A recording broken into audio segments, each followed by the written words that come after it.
जगदलपुर जाऊ काशीपुर ब्लॉक रो लेलीगुंपा राउली निकटरे अचल हेबा जोगु केआर लाइन रे ट्रेन चलाचल बाधाप्राप्त होइतिबा जणा पड़िछि।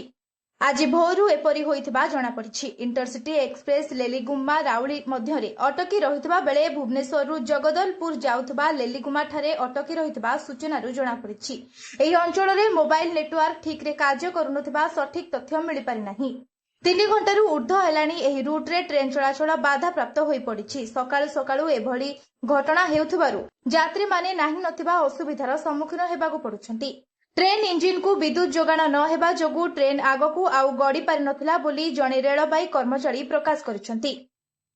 ट्रेन इंजिन रु विद्युत जोगाण न हेबा जोगु ट्रेन आगकू गड़ी पारि नथिला बोली जणे रेलबाई कर्मचारी प्रकाश करिसन्ति। विद्युत लाइन सह ट्रेन को संजोग करुथबा पेंटोग्राफ अचल होई पड़िबा जोगु इंजिन अचल होई पड़ितबा जणा पड़िछि। ओवरहेडेड इलेक्ट्रिकल इक्विपमेंट जरिया रे विद्युत लाइन रु ट्रेन इंजिन को विद्युत जोगाउथबा पेंटोग्राफ अचल होई पड़िथबारु विद्युत जोगाण बंद होई जिबा फलरे एभଳି होइतबा रायगड़ा स्टेशन प्रबंधक प्रकाश करिसथि।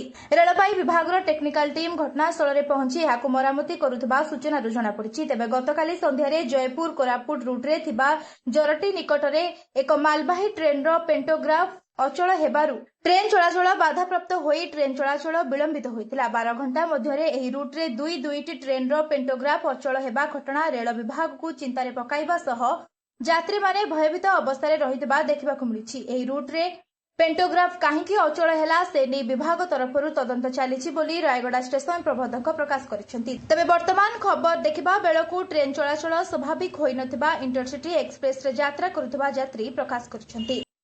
काशीपुर रु राजेश पात्रଙ୍କ रिपोर्ट दर्शन टीवी।